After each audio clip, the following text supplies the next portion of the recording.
반갑습니다. 2021 날마다 성경 읽기와 함께하는 구역공과 및 가정예배입니다. 오늘은 마가복음 13장 1절에서 25절 말씀에서 그 날을 기다리는 사람들이란 제목으로 함께 말씀을 나눕니다. 예수님께서 멸망의 날에 대해 말씀하시는 이유가 무엇인지를 찾아보고 종말을 기다리는 우리가 어떤 모습으로 기다려야 할지를 살펴보도록 하겠습니다. 주님 재림하신다 말씀하신 대로 이루어질 줄 믿는 이유가 무엇입니까? 먼저 함께 본문 13장을 듣도록 하겠습니다. 마가복음 13장. 예수께서 성전에서 나가실 때에 제자 중 하나가 이르되 선생님이여 보소서 이 돌들이 어떠하며 이 건물들이 어떠하니이까? 예수께서 이르시되 내가 이 큰 건물들을 보느냐? 돌 하나도 돌 위에 남지 않고 다 무너뜨려지리라 하시니라. 예수께서 감람산에서 성전을 마주대하여 앉으셨을 때에 베드로와 야고보와 요한과 안드레가 조용히 묻되 우리에게 이르소서 어느 때에 이런 일이 있겠사오며 이 모든 일이 이루어지려 할 때에 무슨 징조가 있사오리이까? 예수께서 이르시되 너희가 사람의 미혹을 받지 않도록 주의하라. 많은 사람이 내 이름으로 와서 이르되 내가 그라하여 많은 사람을 미혹하리라. 난리와 난리의 소문을 들을 때에 두려워하지 말라. 이런 일이 있어야 하되 아직 끝은 아니니라. 민족이 민족을 나라가 나라를 대적하여 일어나겠고 곳곳에 지진이 있으며 기근이 있으리니 이는 재난의 시작이니라.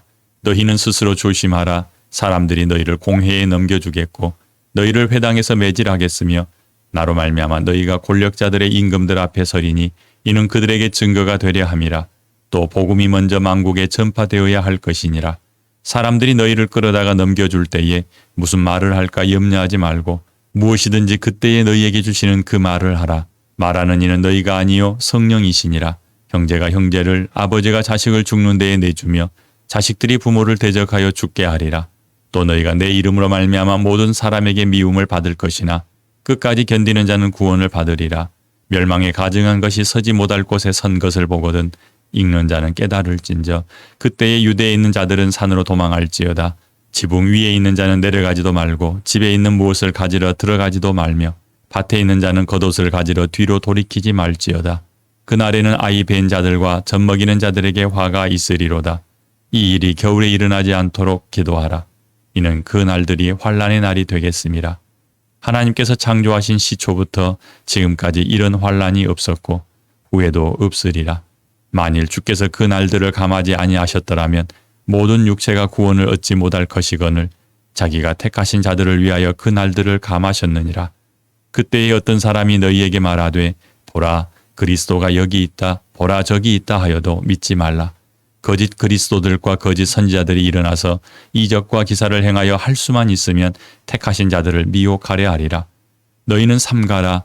내가 모든 일을 너희에게 미리 말하였노라.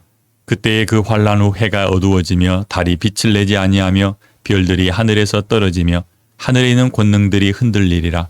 그때에 인자가 구름을 타고 큰 권능과 영광으로 오는 것을 사람들이 보리라. 또 그때에 그가 천사들을 보내어 자기가 택하신 자들을 땅 끝으로부터 하늘 끝까지 사방에서 모으리라. 무화과 나무의 비유를 배우라. 그 가지가 연하여지고 잎사귀를 내면 여름이 가까운 줄 아나니 이와 같이 너희가 이런 일이 일어나는 것을 보거든 인자가 가까이 곧 문 앞에 이른 줄 알라. 내가 진실로 너희에게 말하노니 이 세대가 지나가기 전에 이 일이 다 일어나리라. 천지는 없어지겠으나 내 말은 없어지지 아니하리라.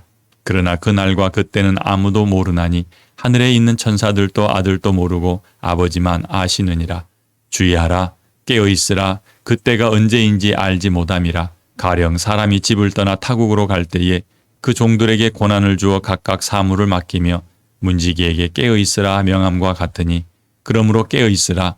집주인이 언제 올는지 혹 저물 때 일는지 밤중 일는지 닭 울 때 일는지 새벽 일는지 너희가 알지 못함이라.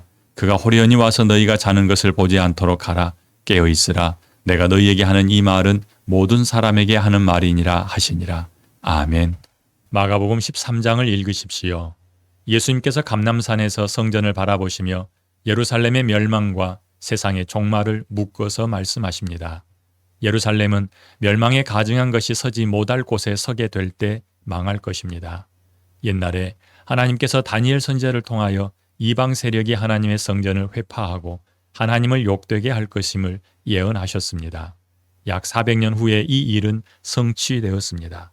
시리아의 안티오쿠스 에피파네스 왕이 성전의 제단 위에다 이방신 제우스를 위한 제단을 만들고 돼지를 제물로 드렸습니다.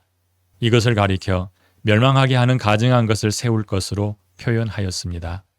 예수님께서는 이 표현을 따다가 이방 세력이 하나님을 대적하고 욕되게 할 것을 가리키시려고 사용하십니다. 장차 로마 군대가 예루살렘에 쳐들어와 이 성과 성전을 멸망시킴으로써 하나님을 대적할 것임을 그렇게 말씀하신 것입니다. 이 일은 주 70년에 성취되었습니다. 예수님께서 사람들의 죄를 대속하시려고 이 땅에 오셨으나 마지막 날에는 죄와는 상관없이 다시 이 세상에 오실 것입니다. 그때에는 온 세상을 다스리실 왕이요 심판자로 오십니다. 그때에는 세상의 모든 역사가 끝나고 영원한 하나님의 나라가 수립될 것입니다. 이 마지막 날의 상황을 뚜렷하게 말씀하고 있는 잇따른 네 구절은 어디입니까? 24절로 27절입니다. 그때에 그 환난 후 해가 어두워지며 달이 빛을 내지 아니하며 별들이 하늘에서 떨어지며 하늘에 있는 권능들이 흔들리리라. 그때에 그 환난 후 해가 어두워지며 달이 빛을 내지 아니하며 별들이 하늘에서 떨어지며 하늘에 있는 권능들이 흔들리리라. 그때에 인자가 구름을 타고 큰 권능과 영광으로 오는 것을 사람들이 보리라. 또 그때에 그가 천사들을 보내어 자기가 택하신 자들을 땅 끝으로부터 하늘 끝까지 사방에서 모으리라. 아멘. 예루살렘 성전이 무너질 것이라는 주님의 말씀에 제자들은 그 시기에 관하여 물었고 예수님께서는 예루살렘의 멸망과 세상의 종말에 대해 말씀하셨습니다. 종말을 맞이하는 사람들의 올바른 자세에 대해 생각하며 살펴봅니다. 1번. 종말이 다가올 때 나타나는 특징들에 대한 설명을 살펴보십시오. 주의해야 할 점은 무엇입니까? 마가복음 13장 1절에서 13절의 말씀을 참고하여 함께 살펴봅니다. 먼저 말씀 읽어드리겠습니다. 5절입니다. 예수께서 이르시되 너희가 사람의 미혹을 받지 않도록 주의하라. 9절입니다. 너희는 스스로 조심하라. 사람들이 너희를 공회에 넘겨주겠고 너희를 회당에서 매질하겠으며 나로 말미암아 너희가 권력자들과 임금들 앞에 서리니 이는 그들에게 증거가 되려 함이라. 13절입니다. 또 너희가 내 이름으로 말미암아 모든 사람에게 미움을 받을 것이나 끝까지 견디는 자는 구원을 받으리라. 11절도 한 번 더 읽습니다. 사람들이 너희를 끌어다가 넘겨줄 때에 무슨 말을 할까 미리 염려하지 말고 무엇이든지 그때에 너희에게 주시는 그 말을 하라. 말하는 이는 너희가 아니요 성령이시니라. 아멘. 주님께서 종말의 시기와 징조에 대해 관심이 많은 제자들에게 종말에 나타날 일들에 대해 몇 가지를 말씀합니다. 먼저 사람의 미혹을 받지 않도록 주의하라고 말씀합니다. 미혹하는 일은 많은 사람이 예수의 이름으로 와서 예수로 하여 나타나게 됩니다. 다음으로 각처에서 난리와 지진과 기근의 소문이 들려옵니다. 핍박이 심해지고 복음이 먼저 만국에 전파될 것입니다. 끝으로 예수 이름 때문에 사람들에게서 미움을 받을 것입니다. 예수님 재림 전에 나타날 징조들입니다. 4가지를 말씀하지요. 첫째, 미혹받지 않도록 주의하라. 둘째, 각처에서 난리와 지진과 기근의 소문이 들려올 거다. 셋째, 핍박이 심해지지만 복음이 만국에 전파될 거다. 넷째, 예수 이름 때문에 사람들에게 미움을 받을 것이다. 이 4가지 징조들이 나타나면 그때가 종말의 시기가 다가왔다는 것을 알게 합니다. 사람들은 주님 재림 전에 여러 가지 환난에 휩싸이게 될 것입니다. 하지만 어려움 가운데서도 주님 주시는 위로가 있습니다.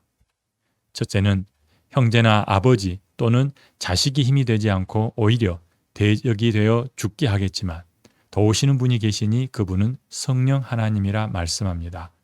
여러 가지 어려움이 만나겠지만 그때 적절하게 할 말을 성령께서 주시겠다라고 말씀하는 겁니다. 성령께서 어려움의 현장에서 함께 하시며 마땅히 해야 할 말을 입에 주십니다. 둘째, 다가오는 모든 위험은 견딜 수 있을 만큼의 강도를 가졌다는 것도 은혜입니다. 견디지 못할 고통을 주면서 끝까지 견디는 자를 찾지는 않습니다. 모든 사람이 미워할지라도 견딜 수 있고 이렇게 견뎌내면 구원을 손에 거머쥐게 될 것입니다. 성령의 도우심과 인내로 구원을 이루어냅니다. 2번. 예루살렘 멸망 소식에 대한 예언을 듣는 사람들이 갖춰야 할 자세는 무엇일까요? 마가복음 13장 14절로 19절 말씀을 참고하여 함께 살펴봅니다. 먼저 말씀 읽어드립니다. 16절로 18절입니다. 밭에 있는 자는 겉옷을 가지러 뒤로 돌이키지 말지어다. 그날에는 아이 벤 자들과 젖먹이는 자들에게 화가 있으리로다. 이 일이 겨울에 일어나지 않도록 기도하라. 아멘. 예루살렘 성이 무너질 것에 대한 말씀입니다. 멸망에 가증한 것이 서지 못할 곳에 선 것이란 표현은 유대인이라면 모두 알아들을 수 있는 역사적 사건이 있었습니다. 시리아의 안티오쿠스 에피파네스 왕이 성전에서 이방신 제우스를 위해 돼지로 제사하였던 사건입니다. 이 예언은 다니엘서 11장 31절에 기록되어 있으며 다니엘이 예언하고 400년 후에 성취되었습니다. 읽는 자는 깨달으라는 저자의 권면은 예언대로 이루어질 것을 확신하게 하고 읽는 사람들로 깨어나 정신 차리게 합니다. 예루살렘은 예수님의 예언대로 주 70년의 로마에 의해 멸망함으로 예언이 성취되었습니다.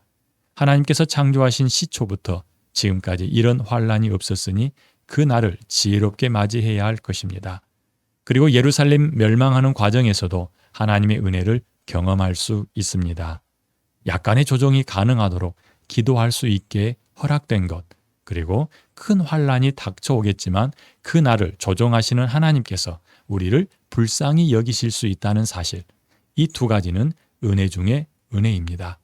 이 은혜가 없는 절망은 상상할 수도 없습니다. 예루살렘 멸망을 경험해야 하는 사람들에게 임한 하나님의 은혜는 읽는 지금의 독자들에게도 커다란 자극과 힘이 됩니다. 기도할 수 있게 하시고 시간도 탄력적으로 적용할 수 있게 한 그 은혜를 우리가 받았으니 우리 앞에 놓인 수많은 환난과 핍박 가운데서도 활용할 수 있어야겠습니다.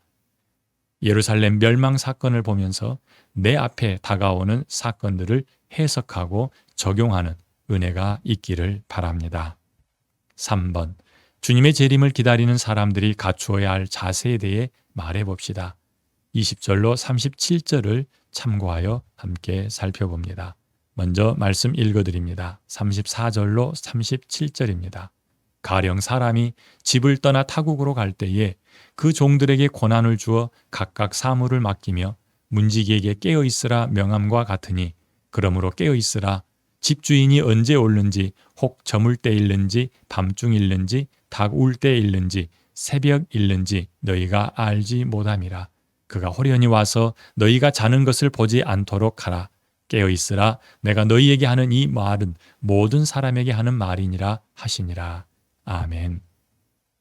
그때에 무슨 일이 일어나는지 아는 것도 중요하지만 예수님께서 듣는 제자들에게 강조하시는 것은 징조보다 맞이하는 사람들의 태도입니다. 주님의 재림이 다가오는 것을 아는 사람이 어떤 태도를 가져야 하는지 살피며 종말을 살아가는 지혜를 얻기 바랍니다. 무화과 나무 잎이 나오면 여름이 오는 것은 누구도 막을 수 없듯이 하나님의 계획을 막을 수 없음을 인정해야 합니다. 인자가 곧 문 앞에 이른 것을 알았다면 자꾸 그 시기가 언제냐고 물을 것이 아니라 주의하여 깨어 있어야 합니다. 천사나 아들도 모르는 그 시기를 알려 애쓰는 것보다 그때 어떤 모습으로 맞이할 것인지 고민하는 것이 지혜입니다. 없어지지 않고 반드시 역사 가운데 나타나게 될 주님의 말씀을 들었으니 우리는 깨어나야 합니다. 깨어있음은 집을 떠나며 맡긴 사물을 충성스럽게 감당하되 한밤중이라도 호련히 주인이 돌아와도 한결같은 모습으로 맞이할 수 있도록 깨어있는 것을 의미합니다. 제자들에게 하신 깨어있으라는 말씀이 모든 사람에게 하신 말씀임을 잊지 않아야겠습니다. 깨어 내게 주어진 사명을 힘을 다해 감당하는 삶이 내게서는 어떻게 시작해야 할지 함께 고민하면서 이 말씀을 다시금 묵상해 봅니다. 정리하겠습니다. 주님은 자신도 모르는 그 시기를 밝히려 하지 않습니다. 아들도 모르고 오직 아버지만 아시는 시기를 주님도 애써서 밝히려 하지 않습니다. 오히려 언제 오든지 당황하지 않고 맞이할 수 있는 자세에 관하여 교훈을 주고 계십니다. 그날에 바깥 어두운 데 버려져 슬피 울고 이를 갈지 않기 위해 우리가 할 수 있는 일이 무엇인지 찾으시기를 바랍니다. 성령께 도우심을 구하며 인내하는 것도 훈련이 필요합니다. 그냥 되는 것이 아니라 힘써서 훈련할 때에 우리는 매사에 성령님의 도움을 구할 수 있는 믿음의 수준까지 올라갈 수 있게 됩니다. 시간을 알려고 애쓰는 노력으로 기도하여 도우심을 구하는 것이 현명합니다. 언제 올까? 무슨 징조가 일어날까? 주님께서도 말씀하시지 않는, 또 주님께서 중요하게 여기지 않는 것들을 우리는 중요하게 생각할 필요가 없습니다. 가장 중요한 것은 내 태도입니다. 깨어있기 위해 가장 먼저 정리해야 될 내 주변 상황을 점검해 봅니다. 깨어있는다는 것이 무엇입니까? 힘을 다해 수고하는 것입니다. 지금 내게 주어진 사명을 힘을 다해 감당하는 것입니다. 그렇다면 나로 하여금 내게 주어진 사명을 감당하지 못하도록 자주 걸림돌이 되고 있는 것이 무엇인지를 찾아서 제거해야 할 것입니다. 성령 하나님께서 깨닫게 하시고 성령 하나님께서 가르치시고 생각나게 하는 은혜가 있기를 바랍니다. 기도합니다. 좋으신 아버지 하나님 감사합니다. 예수님께서 제자들에게 대답하시는 것을 통해서 지혜를 얻기를 원합니다. 하나님, 우리도 언제 어떤 징조에 관해서 관심이 많습니다. 그러나 진짜 관심을 가져야 할 것은 우리가 그날 어떤 태도로 맞이할 것인지에 관한 문제입니다. 하나님, 성령 하나님의 도우심을 구하고 담대하게 우리에게 주어진 환난들을 극복해 나가는 믿음의 사람들이 되게 하여 주시옵소서. 예수님 이름으로 기도합니다. 아멘.